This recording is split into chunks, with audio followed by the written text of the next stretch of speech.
Bonjour à tous, bienvenue sur Mosaïque et bienvenue à Houndelin où nous commençons notre dernière semaine de Mosaïque on Tour.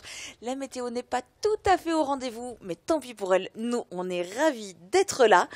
On prendra notre envol tout à l'heure pour vous montrer des images aériennes de la commune. Promis, elles ont été filmées par beau temps, ça sera plus agréable à regarder. On vous racontera aussi la petite histoire de la paroisse de Houndelin. Côté artiste, vous découvrirez la minutie nécessaire à Bernard Wagner pour réaliser ses figurines en plomb. 4 enfants du village vous montreront aussi de quoi ils sont capables face aux défis de Sandrine. Et pour la seconde fois du Mosaïque on Tour 2017, j'ai le plaisir d'accueillir 3 femmes invitées sur ce plateau. La première est adjointe au maire, Joëlle Beck, bonjour. Bonjour. Merci beaucoup de nous accueillir si chaleureusement, même si le soleil n'est pas là aujourd'hui à Houndelin. Alors il y a plusieurs gros projets dans la commune, vous allez nous en parler dans un instant, mais ça va être juste après le magnéto du surnom des habitants.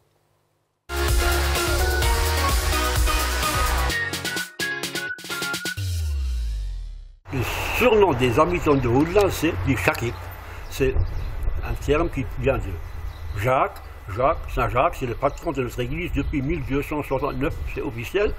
Et le nom Houndelin proviendrait d'un chef franc qui s'appelait Hundilo. Bon, certains, pour s'amuser, disent que ça vient du chien, c'est Hund. Ils disent tout oublié. Bon, est-ce que c'est une appellation bien cocasse, c'est bien rigolo, mais ce n'est pas du tout. Ça n'a aucune signification historique. Alors on reparlera d'histoire et de légende au fil de cette émission, mais pour l'heure il y a du concret, du très concret à Houndelin. Joëlle Beck, le projet phare de la commune, c'est la maison de santé. Oui, c'est la maison de santé que nous avons en projet, qui est complètement... Le projet est là, le permis est là, nous attendons juste encore des subventions, la réponse de l'ARS, de l'Agence régionale de santé. Voilà, ça. Et bon, on espère qu'au moins fin d'année ou début d'année 2018, ça soit commencé. Alors le concept, c'est quoi? C'est d'attirer des nouvelles professions médicales, c'est de faire emménager des professions qui sont des professionnels qui sont déjà installés ici? C'est des professionnels qui sont déjà installés ici et qui aimeraient bien justement faire partie de la maison de santé. L'intérêt de les regrouper, c'est quoi? Déjà, ça sera pour les handicapés, tout ce sera à plein pied. Et donc, c'est ce qu'il y a de pratique, c'est qu'on aura le pharmacien, il y a tout sur place, le médecin. Tout, donc plus pratique pour tous les patients, voilà, tout au même endroit. Les infirmiers, tout en même temps. Alors c'est un projet qui devrait commencer à voir le jour d'ici quelques mois, en tout cas on l'espère, un projet à environ 1 million d'euros d'après mes infos. Oui, c'est ça. Mais un projet peut en cacher un autre, vous prévoyez en parallèle une MAM avec aussi une aire de jeu et un terrain multisport. Oui, en parallèle nous avons un projet, c'est justement la MAM, un terrain multisport et une aire de jeu qui sera près des écoles et près du gymnase et de la MTL. Ça, c'est pour quand et ça coûte combien? C'est pas tout de suite encore, mais c'est aussi un gros budget, donc nous sommes en étude. Et un beau projet en tous les cas. Alors, en plus d'être adjoint au maire, il se trouve que vous êtes aussi la présidente de l'interassociation. Du coup, forcément, j'ai envie de vous demander, ça bouge à Houndelin? Ça bouge, oui. Nous avons pas tout à fait une vingtaine d'associations. Et il y en a qui sont... il y a le badminton, il y a le tennis, il y a plein d'associations. Mais nous avons aussi une association phare, c'est les arboriculteurs. Et ils sont très connus pour leur grande marche gourmande de l'année, tous les mois de juin. Et ils font leur traditionnelle choucroute. Après, nous avons la pétanque qui rassemble tout le village aussi pour jouer à la pétanque. Alors, on n'aura pas le temps de les citer tous, mais ce que je vous propose, c'est de leur dire à tous de bien nous communiquer les événements qu'ils font pour qu'on puisse en parler sur Mosaïque et à l'occasion qu'on vienne de temps en temps les filmer. Merci beaucoup de participer à cette émission. Merci pour votre accueil. Merci. On va aller à la rencontre maintenant des jeunes parce que les jeunes se mobilisent à Houndelin et ils ont en particulier 4 représentants aujourd'hui. Sandrine, qui sont-ils ? Alors aujourd'hui, j'ai de nouveau une équipe de garçons contre une équipe de filles. J'ai Joey et Mathéo dans l'équipe des garçons et Aurélie et Marie-Amélie dans l'équipe des filles. Et on se retrouve tout de suite après les explications pour le premier défi. Pour ce défi, les 2 joueurs de chaque équipe vont tirer chacun leur tour sur les canettes. Armés de balles en mousse, ils devront faire tomber le plus de canettes possible. Mais attention, certaines canettes valent plus de points que d'autres et une des canettes fait perdre des points. Vous avez 1 minute, bonne chance à tous. Alors, je vais juste terminer de les placer parce qu'on a attendu le dernier moment à cause du vent. Alors, vous pouvez déjà passer de l'autre côté de la table. Vous allez avoir quelques secondes pour regarder comment sont placées les canettes. Alors, il y a une canette qu'il ne faut pas déquiller parce qu'elle vous fait perdre des points. Et les autres qu'il faut déquiller en priorité parce qu'elles valent plus de points. Alors, je vais te laisser siffler dès que tu veux. Moi, je vais passer de l'autre côté. Et après, ce sera à vous de tirer. Vous reviendrez par ici. Ok, alors venez vous placer ici. Un peu plus loin, à partir de là. Voilà, comme ça. Alors, à partir de maintenant, vous pouvez tirer dès que vous voulez, une personne à la fois. Allez-y.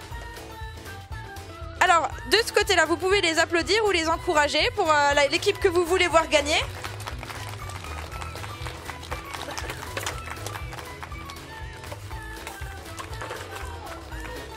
Alors, dans l'équipe des rouges, on est pas mal du tout. On peut les applaudir très très fort, ils ont lancé toutes leurs balles. Alors c'est clairement l'équipe des rouges qui a déquillé le plus de canettes. Alors c'est l'équipe rouge qui a gagné le premier défi. Je vous retrouve tout à l'heure pour les autres défis. Je vous laisse maintenant avec Julia. Et moi j'ai un défi qui s'adresse à tous les spectateurs, à tous les téléspectateurs aussi d'ailleurs. Est-ce que vous avez reconnu les animaux qui sont sur le plateau? Je ne sais pas si on arrive à les montrer, si vous avez déjà eu l'occasion de les voir là au début de l'émission. Alors est-ce que vous savez ce que c'est? Non? Alors non, il y a des enfants qui disent les lamas, mais non, ce sont des alpagas. On va en parler dans un instant avec Catherine Fischer. Bonjour. Bonjour. Alors vous allez nous expliquer pourquoi, comment vous en êtes venu depuis plus de 10 ans maintenant à élever des alpagas. Mais on va d'abord découvrir Undlin vue du ciel.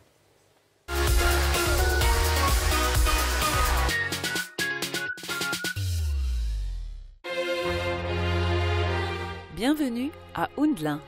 Cette commune de 1400 habitants est connue aujourd'hui par sa dynamique et ses équipements culturels et sportifs exceptionnels.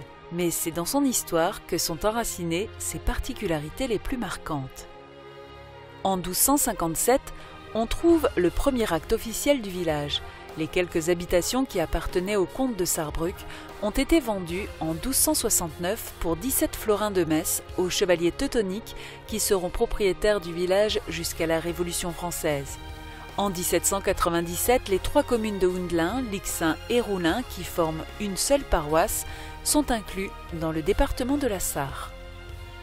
En 1813, Undlin intègre le département de la Moselle, mais ne deviendra commune autonome qu'en 1933. 2 facteurs vont déclencher le développement du village, la construction de la route départementale reliant Saint-Avold à Sarreguemines et la traversée du chemin de fer inauguré en 1865. À cette époque, le village est agricole, il est composé de 77 maisons et sa croissance est en marche. À partir de 1965, c'est le début des grandes réalisations. Création de la place Charles de Gaulle et tout le centre du village est transformé en quelques mois. Depuis, Undlin continue de se développer.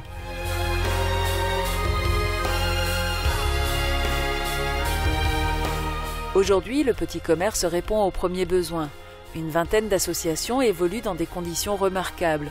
Un gymnase, digne de très grandes villes, une maison du temps libre, une bibliothèque, un étang de pêche et un verger collectif font battre le cœur du village tout au long de l'année.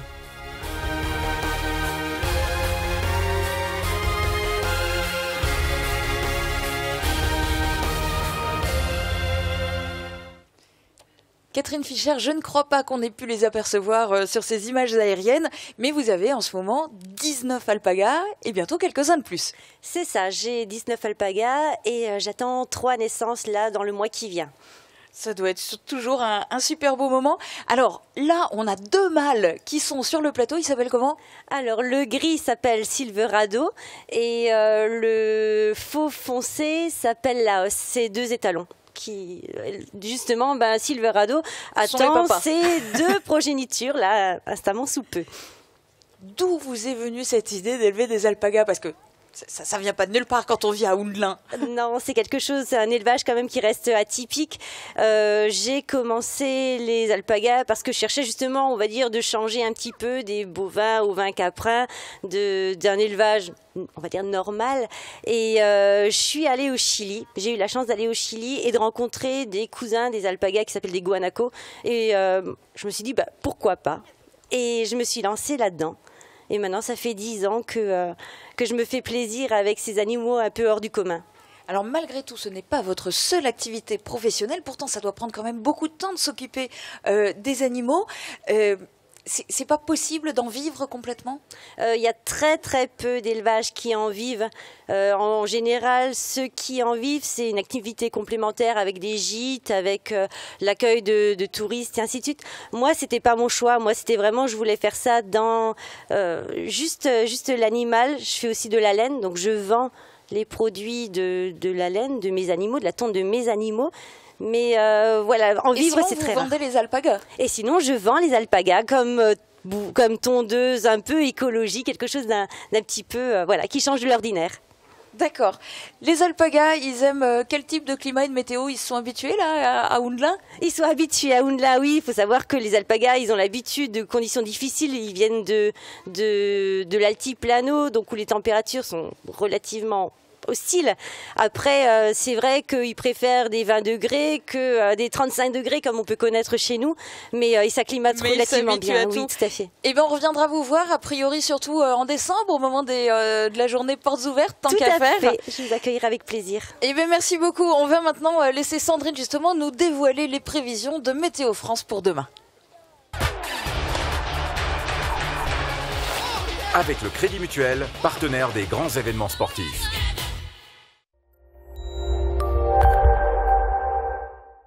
Alors c'est déjà pas terrible aujourd'hui côté météo, mais pour demain ce sera malheureusement encore pire. Les averses seront encore plus présentes et les températures seront vraiment fraîches. Elles iront de 9 à 12 degrés au minimum et de 18 à 21 degrés au maximum. Demain nous sommes le mardi 25 juillet, nous fêtons les Jacques. Le soleil nous accompagnera de 5h55 à 21h20. Je vous retrouve tout de suite après la pause pour le second défi.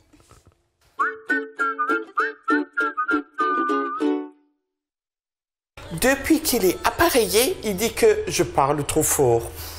Vaut mieux entendre ça que d'être sourd.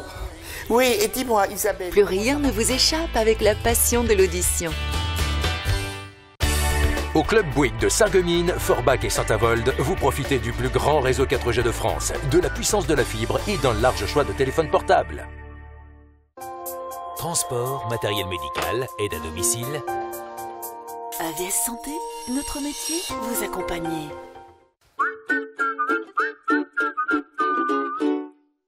Alors, on va terminer de préparer la table et je vous retrouve tout de suite après les explications pour le mot dans le seau.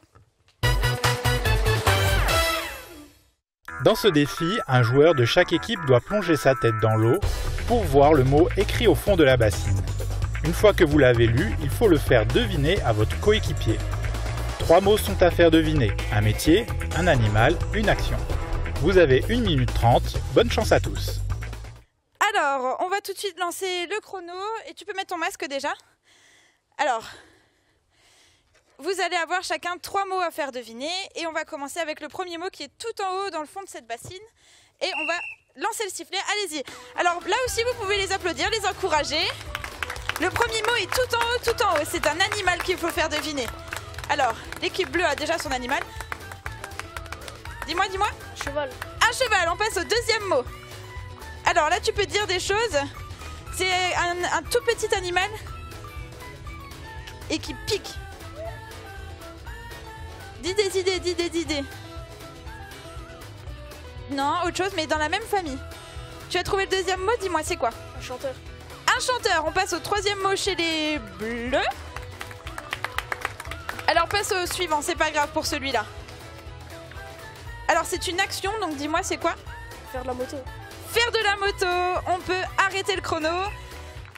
Désolé l'équipe rouge, mais les bleus ont trouvé tous leurs mots en premier.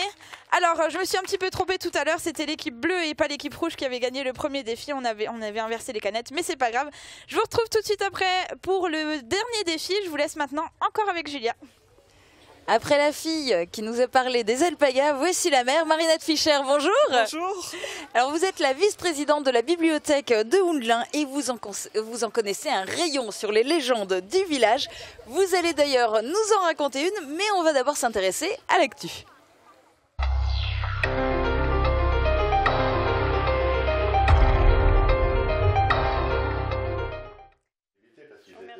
Une attestation qui signe la fin du stage de couture. Pendant 2 mois, 10 personnes ont participé à l'atelier mis en place par Cap Emploi, formé par Nathalie Lindauer, inscrite elle aussi à Cap Emploi. Elles ont suivi plusieurs modules. Comment faire des économies en remettant au goût du jour des vêtements et de la lingerie, comment accorder les couleurs et forcément comment fonctionne une machine à coudre. Au vu de leur création exposée à l'occasion de la fin de leur stage, les bobineuses de Cap Emploi maîtrisent désormais l'art de la couture.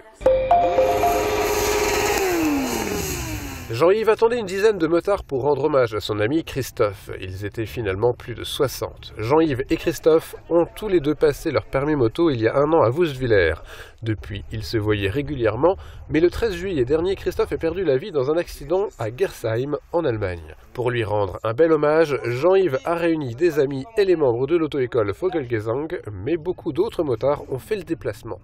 On est super émus, les motards c'est une grande famille, on est vraiment super contents que tout le monde se mobilise, d'autant plus qu'il y a beaucoup de gens qui ne connaissaient pas Christophe du tout. Soit c'était une connaissance pour rouler, soit ils ont vu ça sur les réseaux sociaux. Donc c'est vrai qu'on est vraiment très très contents qu'autant de gens se mobilisent, même pour ceux qui ne les connaissaient pas. Ensemble, ils sont partis de Woustviller jusqu'au lieu de l'accident à Gersheim. Jean-Yves et sa femme ont également mis en place une cagnotte pour une plaque funéraire.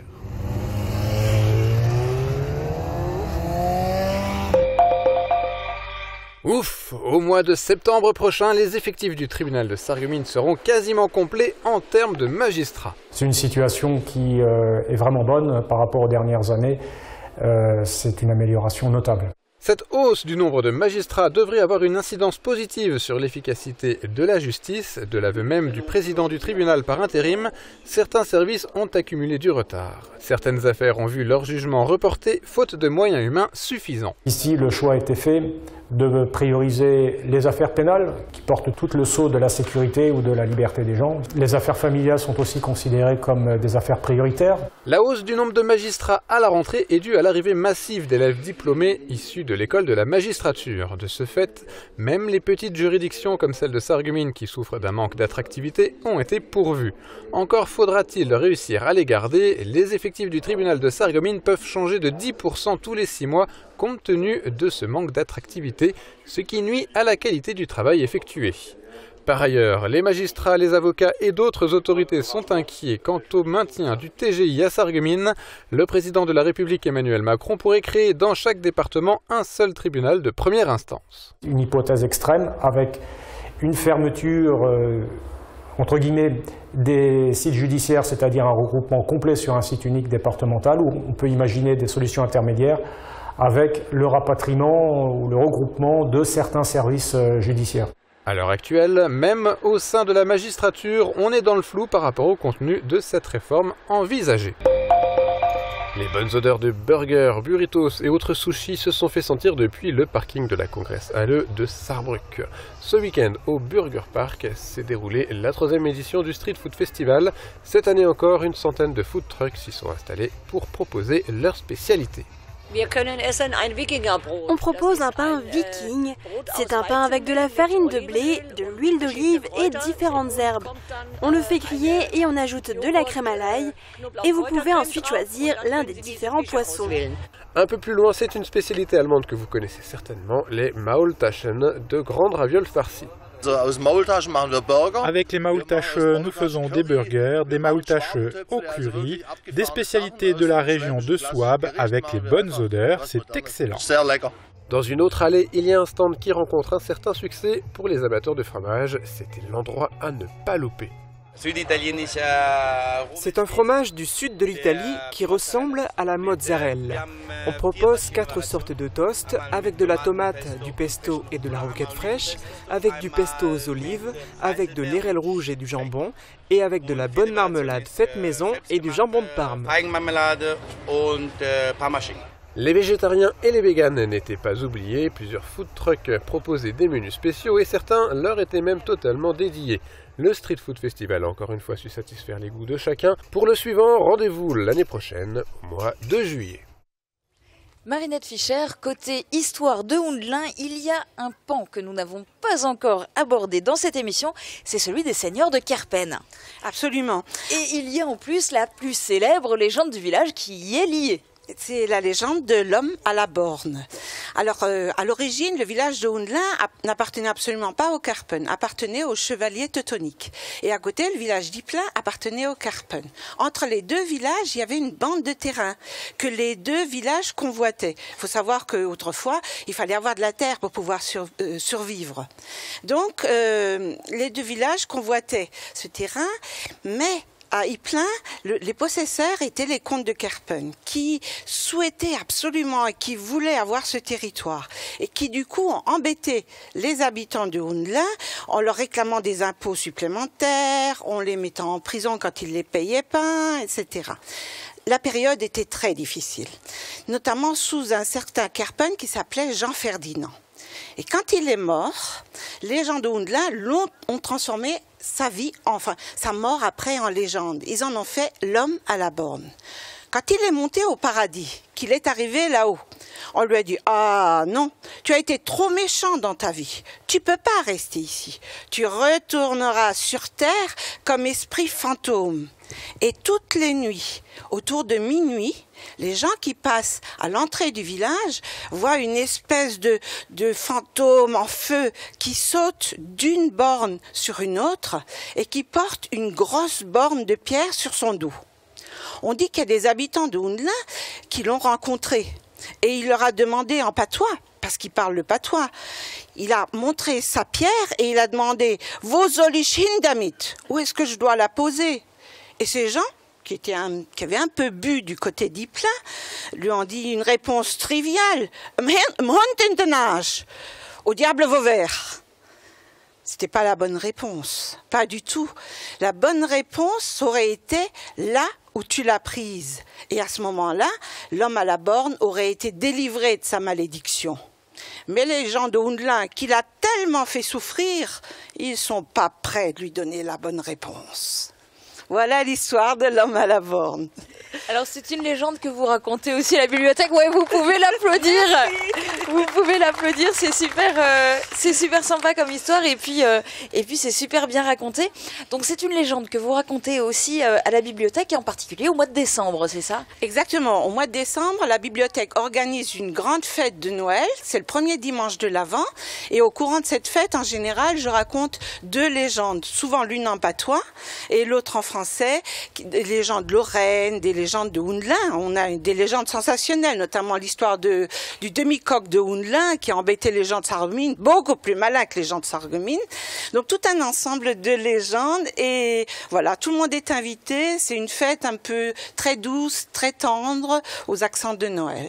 Bon, rassurez-moi, les Houndelingeois, vous êtes quand même copains avec vos voisins d'Ypelin, de Sarreguemines et tout ça. Ah, parce que là, on sent un peu des rancunes.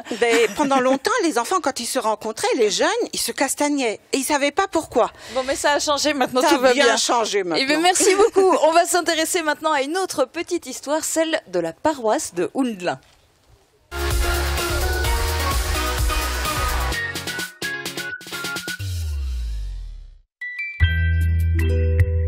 Jugé trop petit, le village de Houndelin attendra bien des années avant de devenir paroisse autonome. Un comble quand on sait qu'aujourd'hui le curé de la communauté de paroisse loge à Houndelin. Tantôt paroisse de Nouswiller, tantôt paroisse de Roulin. Houndelin obtient son statut de paroisse le 8 mai 1855. Son église est édifiée en style néo-gothique à partir de 1858, même si la commune a beaucoup de difficultés pour en assumer le financement. Malgré les difficultés, la dédicace a lieu le 10 novembre 1859, jour où la première messe est célébrée dans la nouvelle église.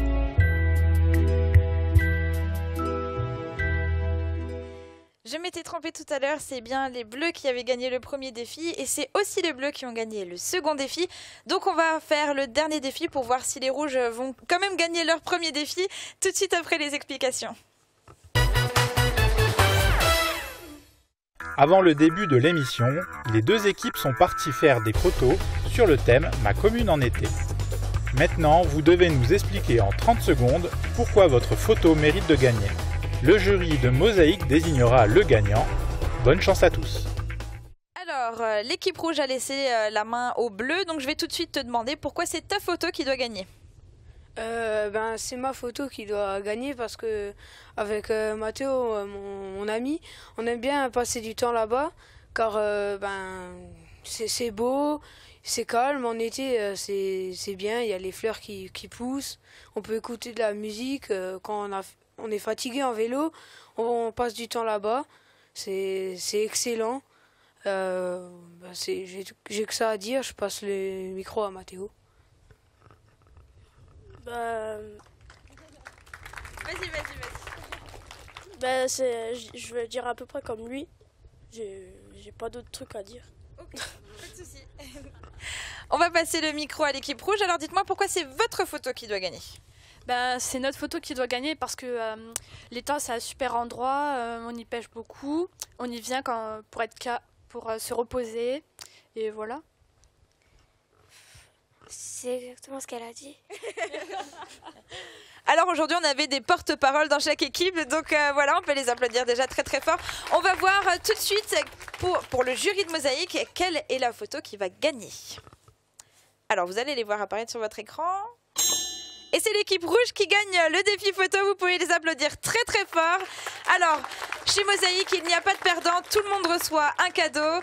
Et je vous remercie grandement les enfants d'avoir participé à cette émission aujourd'hui. Et je vous laisse avec Julia pour terminer. À demain! Patience et minutie sont ses principaux atouts. Vous allez maintenant faire la connaissance de Bernard Wagner. Il réalise des collections entières de figurines en plomb. Les thèmes sont variés, mais les étapes de fabrication sont les mêmes. Il va vous expliquer sa passion.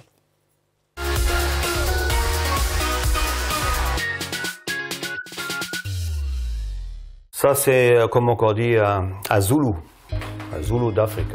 Ensuite, il y en a la série des Indiens d'Amérique, avec le bison. Les musiciens aussi, les musiciens de l'armée. Et puis les sujets de Noël. Ça, c'est un sapin de Noël parce qu'il y a des nounours dessus, et puis toutes sortes de cadeaux, de boîtes cadeaux là. De tout jeune, j'étais passionné par les petits soldats. Je jouais avec ça, et avec des copains qui en avaient aussi. Alors on faisait toujours des grandes batailles avec chacun son armée, on tirait des billes dessus. La passion, comment qu'elle est revenue? C'était dans les années... début des années 80. J'ai un copain qui avait 2-3 moules et c'est là que je me suis intéressé. Alors j'ai discuté encore au boulot avec d'autres gars qui en avaient, puis on a fait des échanges.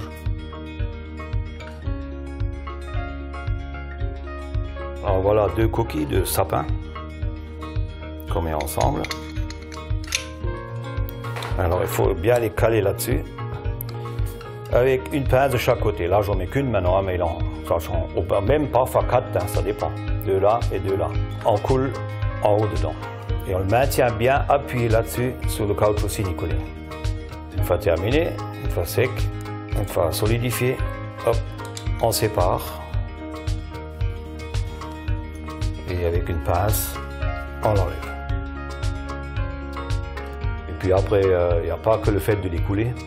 Il faut les démouler, il faut les passer avec la lime, ce qu'on appelle les ébaburer. Et avec le cutter, enfin enlever tout ce qui gêne, quoi. Toutes les bavures. Et ensuite, il faut s'amuser à peindre. Ça, c'est un truc que j'aime pas trop, mais bon, il faut le faire aussi. Ça fait partie du jeu.